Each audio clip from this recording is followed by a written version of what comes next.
everybody. So I'm back with the daily readings. We planned for 1 o'clock. I got a late start on the walk, so sorry about that. I will get better at this.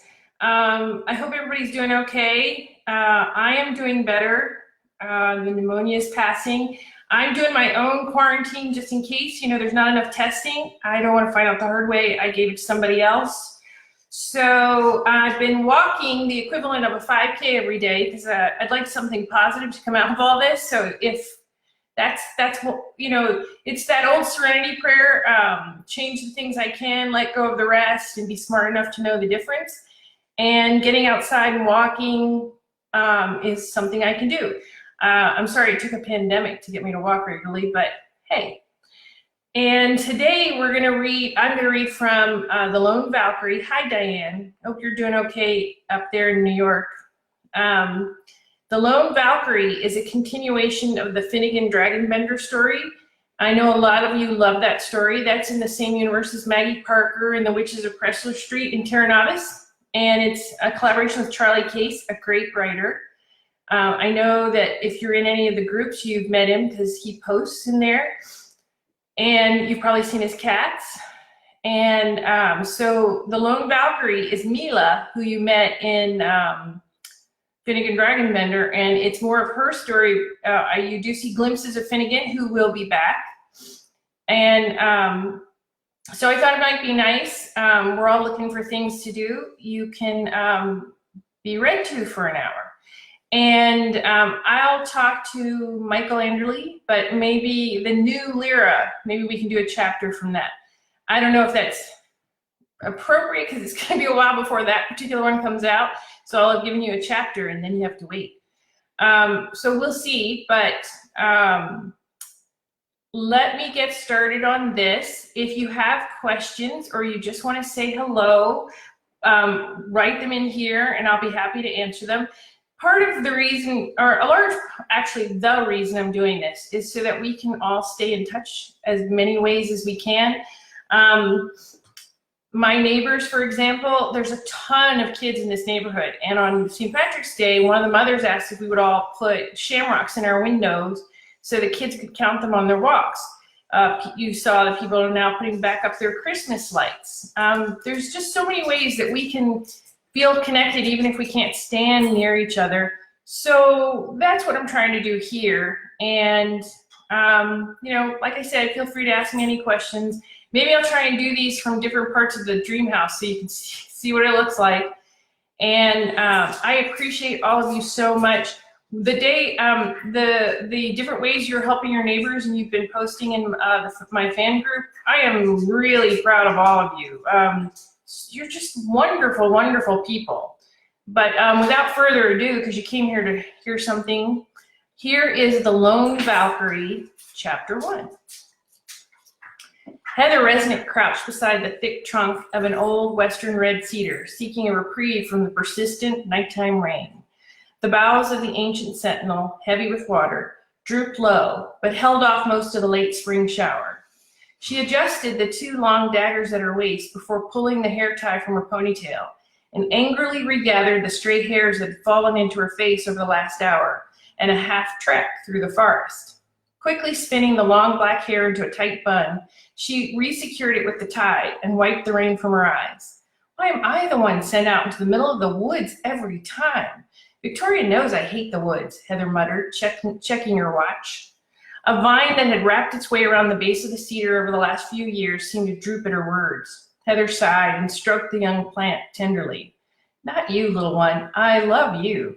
I'm just grumpy is all. I know you don't understand this, but my underwear is soaked with this fucking rain, and my socks feel like sponges left in dirty dishwater.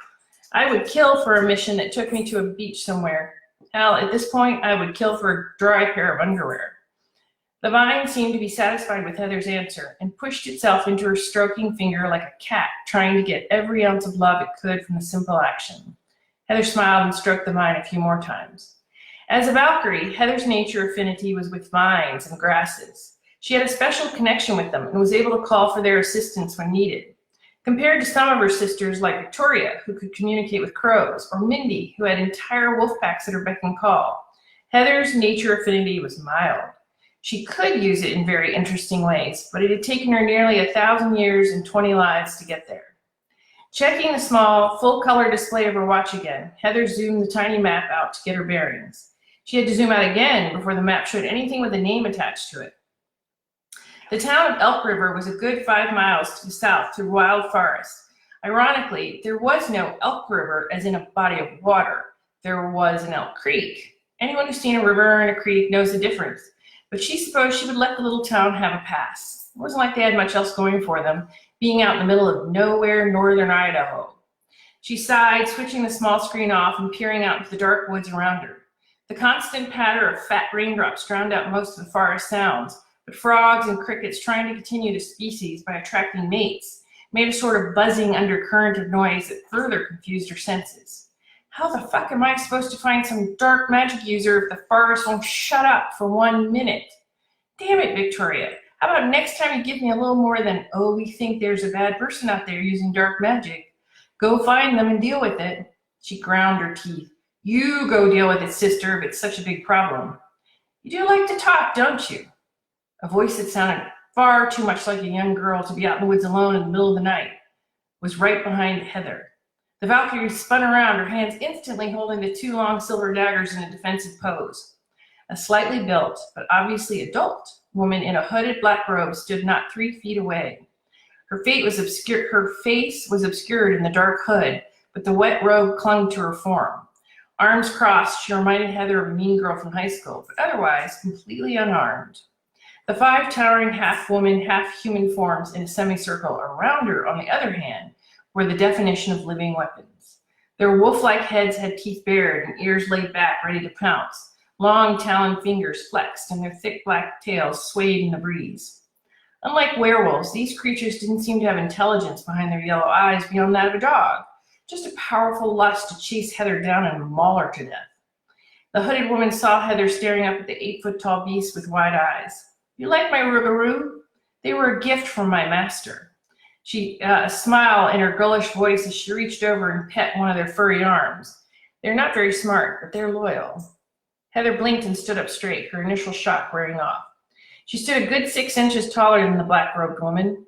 The initial fear fell away when she saw that there were only 6 of them, and 5 were really just big dogs. This fight was going to barely warm Heather up before it was over. Her face fell to a thin-lipped frown. You're the one causing all the trouble out here. I'll have you know I've been traipsing through these woods looking for you for the last hour and a half, and I hate being out here. Now I'm just pissed off. Come on, you goth reject. Let's get this over with so I can get home and have a hot cup of tea and get out of these fucking soggy clothes. The woman threw back her hood, revealing the face of a woman in her early 30s with wavy blonde hair. She giggled, putting a hand to her lips. It was very childlike and creeped Heather right out. I'm Celine, she said coyly. What's your name? Heather raised her daggers and readied herself. I am Heather Resnick, Valkyrie of the Sisterhood, and the last thing you will ever see.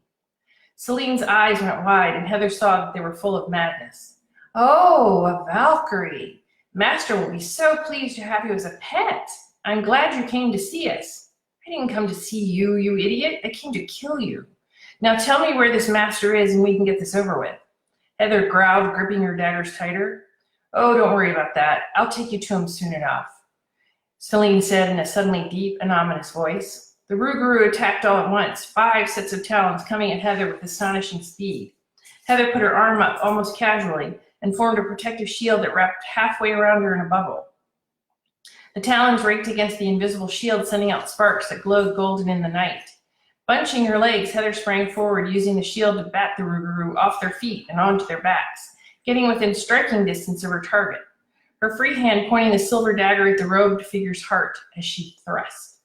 The smile was back on Celine's face as she held out a hand to intercept the incoming shield. So strong! You'll be a great snack! A black miasma poured from Celine's fingers, slamming into the shield and pouring over its surface like a viscous oil. Heather had anticipated something like this, but dark magic usually had a hefty tinge of red to it. This spell was blacker than the night that surrounded them. There's Lois. The rougarou were regaining their feet, heads shaking in anger and frustration. No one gets it. All right.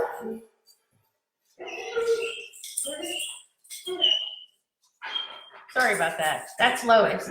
Nobody gets to walk by the house without Lois announcing them. Back to our story. Ruger were regaining their feet, heads shaking in anger and frustration. One let out a howl that was quickly picked up by the other four. Then the forest filled with the sound of howling wolves, much like Lois. There were dozens of return calls, most close by, and all of them had a tinge of pain to their timbers. A sharp pain in Heather's blocking arm made her suck breath in through her teeth. She saw that the miasma had eaten a hole in her shield and was now pouring onto her arm, eating through her leather coat sleeve. She redoubled her effort and poured her celestial magic into the shield, and the hole closed up. But to her horror, she could see that the miasma was acting like an acid on her magic. That's not possible, Heather said through gritted teeth. It's been a while for you, hasn't it? Celine giggled. You all, though infernal magic had passed from this world, didn't you? Silly Valkyries. Her girlish features darkened as she leaned in and lowered her voice to a harsh whisper. Your time on this ship is over.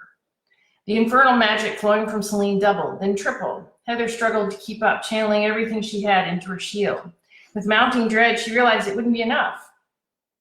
Her shield was thinning despite her best efforts, and a quick glance around showed that dozens more of the Rougarou had shown up after the call had gone out, surrounding the two magic users, waiting for their opportunity to strike.